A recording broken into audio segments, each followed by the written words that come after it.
우리의 대적이 있어요. We have our enemy, and our enemy is not a human but the devil. It's devil, our enemy. And he has three characteristics. First, he is strong. He's not weak, he's strong. The rulers, the authorities, and the powers of this dark world, these expressions themselves show that they have power.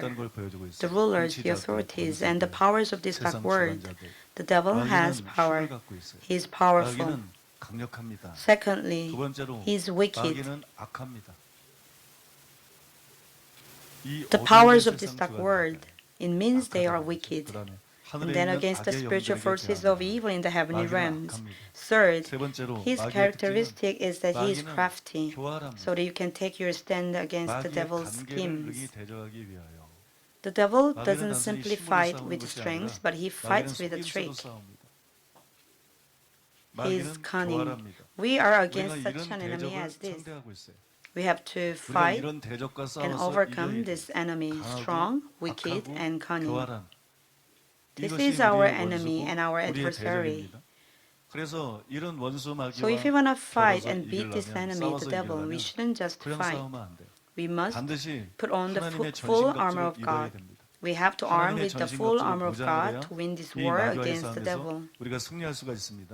Paul, when we interpret the belt, the breastplate, the shoes, the shield, and the sword, we must be careful not to pay too much attention to these. What is the belt? What is the breastplate? What is it? You should not bother with these.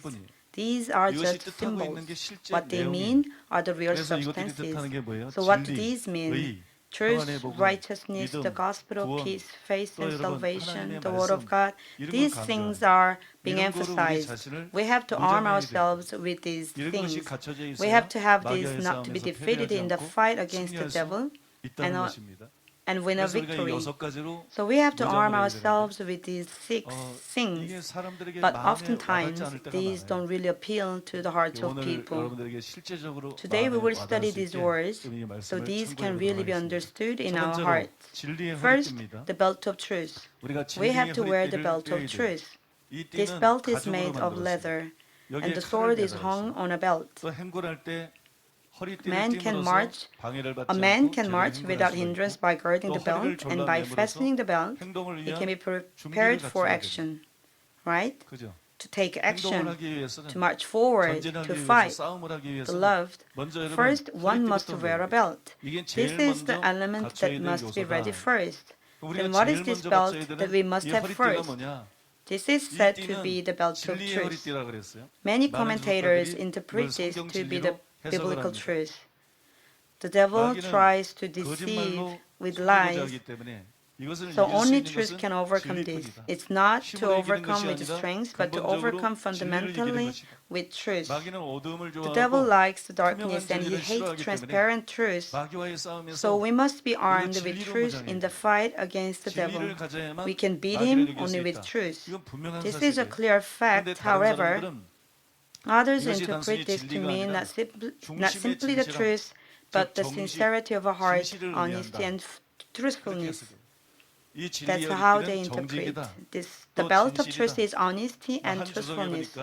In one commentary, it says that truth means truthfulness and faithfulness rather than the gospel, for the metaphor in the main passage is applied to the Messiah, as it is written in Isaiah 11:5. Righteousness will be his belt, and faithfulness the sash around his waist.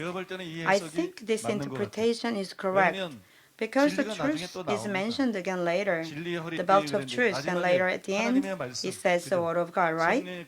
The sword of spirit, the words of God. Isn't the truth? Isn't this truth?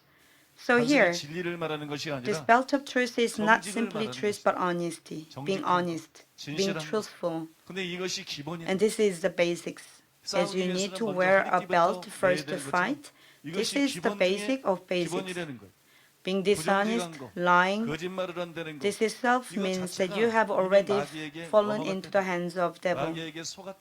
It means you've been deceived by him, and also you've been defeated by him. Beloved, if you lie, you've lost. You don't need to even fight if you lie. Do not lie. This is concerned with conscience. And then conscience is also related to righteousness. You neglect justice and the love of God. Love is most important, but love doesn't come first. There is something more fundamental than love, and it's righteousness. This is the justice that Jesus pointed out. In other words, having a good conscience, you neglect righteousness and the love of God. You shall not forget that righteousness is placed before the love of God. Without righteousness, what is the point of discussing the love of God? Even among non-believers, upright ones are basically just. Without righteousness, what is with the love of God? Without righteousness, what's the point of talking about the love? With no righteousness, what is gentleness? Beloved, this is not right. This is not right. You have to open your eyes. You have to have discernment. Do you believe?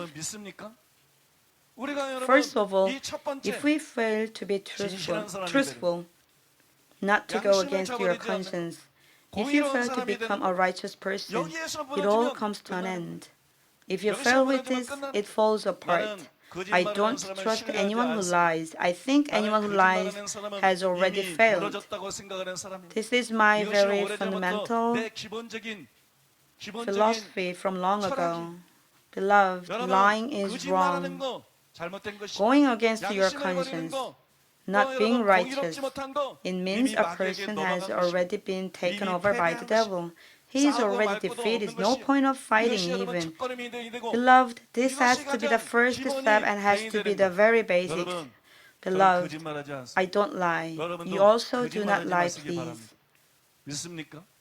And then, beloved, keep your conscience and then be righteous. I hope you to become righteous.